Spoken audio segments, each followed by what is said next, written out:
So we're gonna give this a shot. Hi, first of all. Before I start talking about Yvonne, I just want to say a few things and prolong this even more because it should have been turned in last Friday. I know that I think I've turned in every thought project late. I'm pretty sure that's the case.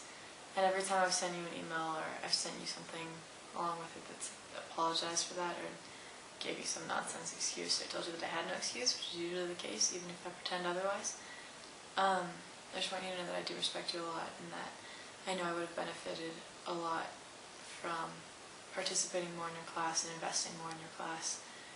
And it is what you make of it, and honestly, I sacrificed that to have more time to do a lot of things this semester, and I wouldn't have done it any differently. I just want you to know that I really appreciate your class. I appreciate the way that you teach.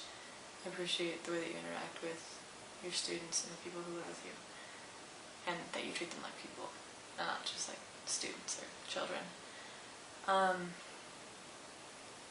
So that out of the way, Merry Christmas. I hope you're having a nice break, because I know I am, minus this, but it'll be nice to get this out of the way. Good thing my brother got a camera as an early Christmas gift.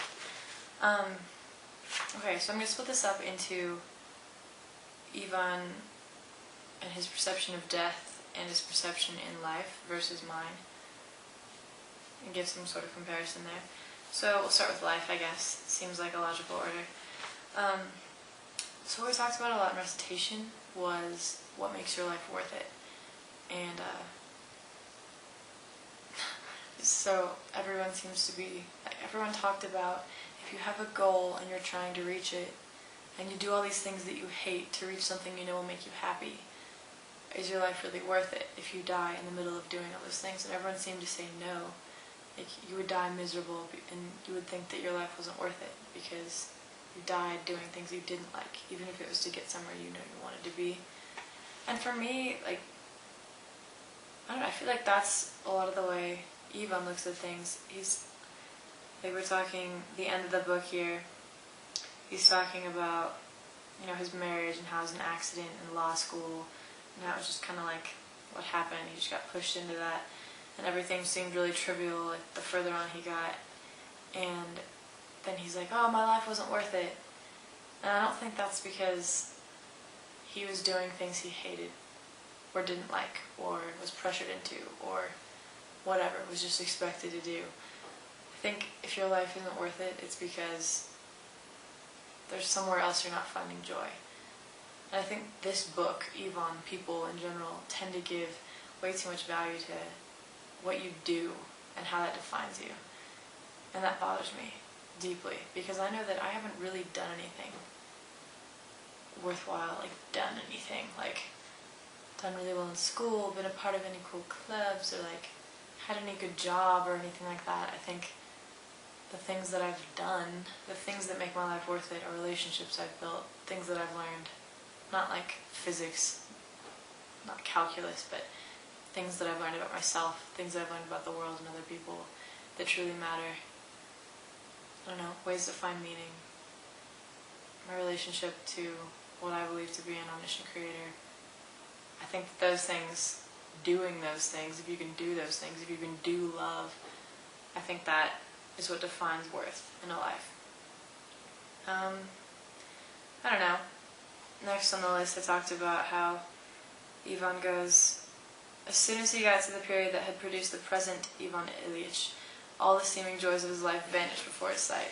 I think that's also ridiculous, to think of yourself as your present self, as opposed to I've been the same person since I was 1 or 0, doesn't matter, since I was born. I've been the same person. That's it. I mean, that's just a different perception of things. Because then you can say, well, that was the old me, blah, blah, blah. That was the old me who didn't do what he wanted, or that was the old me who was happy. And I think that's ridiculous. If you found something to be happy about at one point, and it wasn't flimsy or based on your surroundings or something like that, then you can find something to be happy about now. You can find some worth and meaning in your life. Beyond that, perception of death. I like to say that I don't fear death at all, and that I'm not afraid of dying. and that I acknowledge my immortality, but it doesn't scare me. But that's a lie. People are instinctually afraid of death, I believe, and it's no different for me. I just don't think of death as an end as much as I think of it as a beginning and a renewal, and the introduction of some joy into my existence, not life, but existence, which is more than that I didn't know before. And that's definitely different from Yvonne, though we both don't really think of the thought of dying, think of the thought, whatever. But we don't think of dying. We don't really respect the concept of death. I believe we're the same there, but I think of death when I think of it, which isn't when I'm healthy. So I don't usually think of it like Yvonne. But I think of death as something new. And that's something that he can't do. He thinks it doesn't end, and he hates the thought of it. He hates the thought of his life that he's built crumbling to pieces around him. And sometimes I just want that. Sometimes I hate everything that I've built up. And I think it'd be better to just wipe it all away. Because I believe that when I die, I'm going to be in a better place. And I'm going to be where I'm trying to get in life. And I think there's way more to existence than life.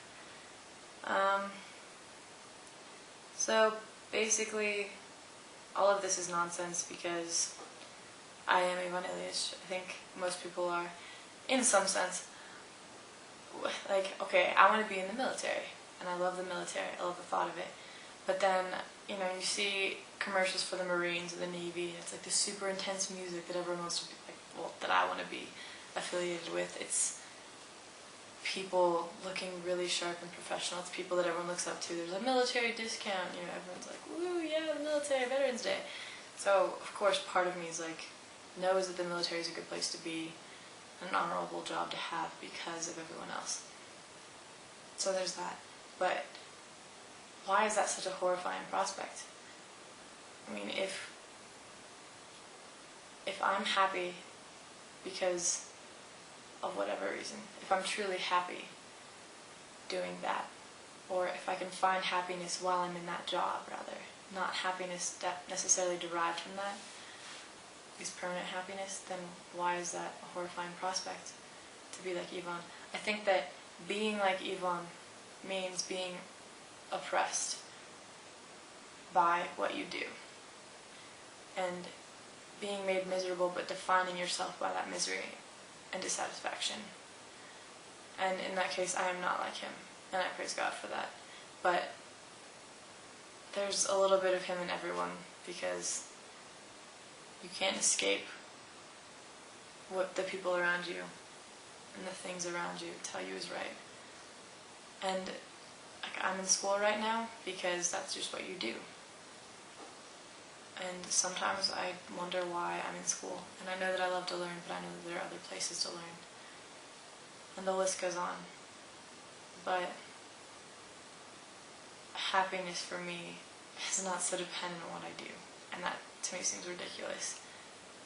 And I'm glad that I don't have to be defined by what I have or haven't done, because honestly, I've done very little by Yvonne's standards. I haven't graduated from college, I haven't gotten a job, I haven't done all these things, I haven't gotten married. And I think the reasons for those are important, but happiness itself is more relevant, and finding meaning in something deeper than what you do and what you've accomplished on paper. And that's all I have, and I'll see you after break.